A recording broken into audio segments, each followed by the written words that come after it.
Баршаңызға қайырлы күн достар. Бүгін дәл осындай баклаваларды бірге дайындайтын боламыз. Ол үшін менімен бірге болып видеоны соңына дейін қараңыздар.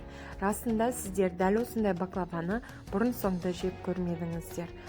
Ендеше бірге дәл осындай баклава дайындап дәмін татып көрейік. Ең алдымен біз жұмыртқаларымыздың ақуызын және сары уызын бөлек осылай ажыратып аламыз. Біздің ақуызымыз салынатын ыдыс құп-құрғақ болуы қажет, себебі оны миксерлейтін боламыз және де көпіртіретін боламыз. Егер де бізде бір тамшы су болатын болса, біздің ақуызымыз дұрыс көпірмей қалуы мүмкін. Сондықтан да ақуызы салынатын ыдыс құрғақ және де бір тамшы су болмауы қажет болып табылады. Осылай барлық ақуызын және сары уыздарын ажыратып аламыз. Мен 5 жұмыртқа пайдаландым. Соның 4 сары уызын бөлек және 1 сары уызын бөлек алып қоямыз. Себебі 1 сары уызын баклавалардың бетіне жағуға пайдаланамыз.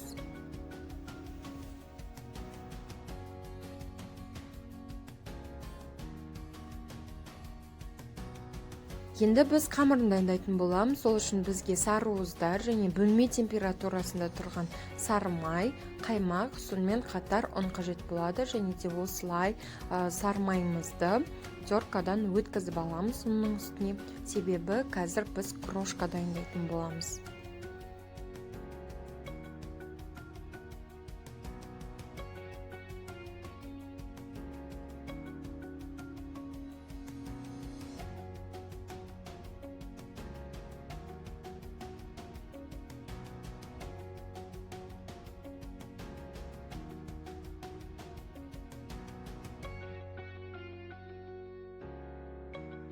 Барлық сары майымызды осылай теркадан өткізіп болғаннан кейін қолмен дұрыстап ұнтақтап шығамыз. Біркелкі ұнтақталуы қажет және де бізде осындай крошкалар пайда болады.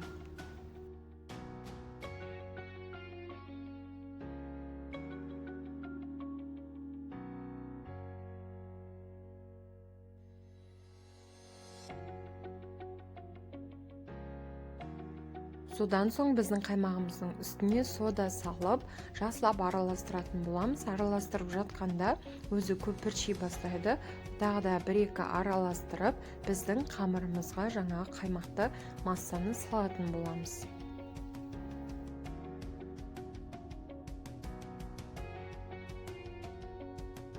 Және біз сары уыздарымызды салатын боламыз.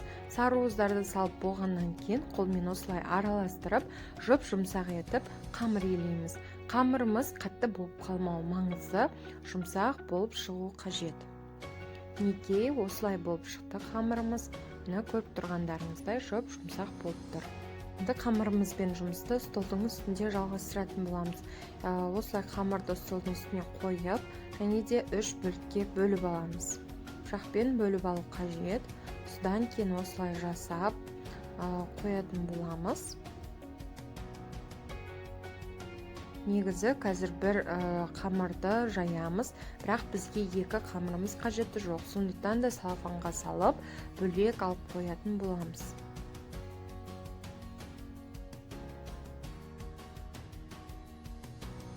Енді жаңа алып қойған қамырды алып, осындай пергамент бумаганың үстіне қойып, қолмен жайып шығамыз. Қолмен жаюды қаламасаңыздар, оқтауды пайдалануға болады. Дұрыстап бір тегіс етіп жайып шығу маңызды. Осылай 4 бұрыш етіп жайып шықтық. Енді біз оны 180 градуста қызып тұрған пеште беті қызарғанша пісіріп аламыз. Енді біз салмамызды дайындайтын боламыз. Ол үшін жаңа біз алып қойған ақуыз қажет болады. Осылайынан еш нәрсе салмай, бірінші өзін миксерлеп аламыз. Жақсылап осылай көпіршіп, әппақ болып көтеріле бастаған кезде біз құм шекерімізді салатын боламыз. Оған дейін құм шекерді салмай өзін миксерлейміз. Неге көпірши бастады? Енді біз құм шекерді 3 немесе 2 бөлікке бөліп салып аламыз. Және де қатты жақсы жылдамдықта қайта миксерлейтін боламыз. 3-5 минуттай миксерлейміз, немесе 7 минуттай миксерлейміз, және де осындай қатты болып шығу қажет және ақпауы қажет. Енді біз негізгі салмаларымызды жаңағы ақуызымызға салатын боламыз. Ол біздің мейізді алдын ала жуып, кептіріп дайындап алдық. Мейізді салып, жақсылап араластырамыз, үстінен грек жаңғағын саламыз. Грек жаңғағында қатты майдалаудың қажеті жоқ, 1-2 бөліп, турап солай істесе жеткілікті. Онда салып, жақсылап араластырып дайындап алдық. Соның арасынша біздің қамырымыз да пісті, осылай қызарып шығу қажет. Енді екінші қамырымызды салатын боламыз. Неге жаңағы біздің салмамызды біздің қоржымыз болғандықтан 2-ге бөліп аламыз. Осылай кесе арқылы 2-ге теңдей бөліп аламыз. Неге біздің қорждарымыз дайын болды, салмаларын салып, бір келкі етіп жайып шығамыз. Содан кейін жайып болғаннан кейін екінші қоржды қойып, дұрыстап қайта салмасын жағып, дұрыстап жайып шығатын боламыз. Негізі қорждарды осылай алдын ала пісіріп алған дұрыс болады, себебі біздің қорждарымыз піспей қалуы мүмкін.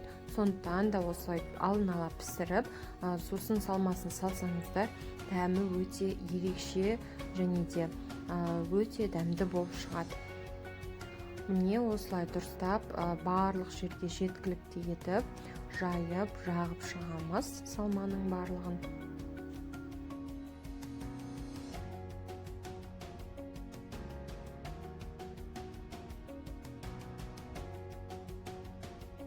Салмасын бір келкі етіп осылай жайып болғаннан соң, үшінші қамырымызды пергамент бумаганың үстіне қойып жаямыз, бірақ та оны пеште пісірмейміз. Және де осылай бетіне қойып аламыз. Дұрыс емес жерлерін осылай дұрыстаймыз, артық жерлерін осылай жасап шығамыз. Дұрыстап. Содан кейін біз пахлавамыздың формаларын кесіп шығамыз. Негізінде піспес бұрын осылай кесіп алған дұрыс болады, себебі піскеннен кейін қиындық туғызуы мүмкін кесу. Сондықтан да алдын ала осылай кесіп алсаңыздар, бір келкі әдемі болып шығады.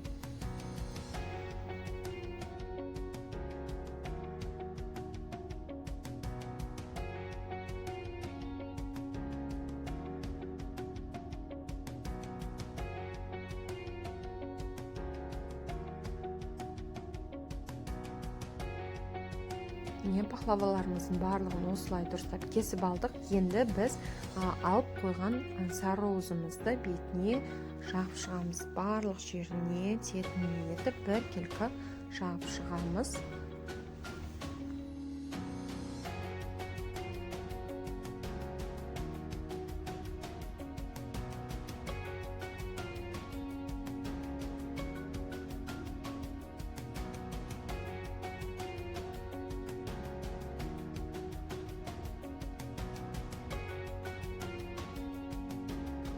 Барлық жеріне сары уызымызды жағып болғаннан соң осылай әр бөлікке жаңғақтарымызды қойып шығатын боламыз.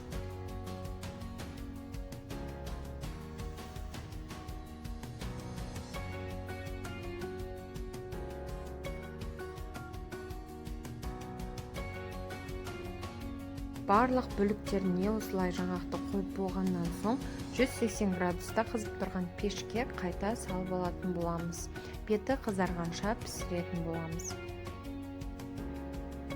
Неге осылай беті қызарып шықты? Енді қайта біз жаңағы кескен жерімізден толықтай кесіп алатын боламыз.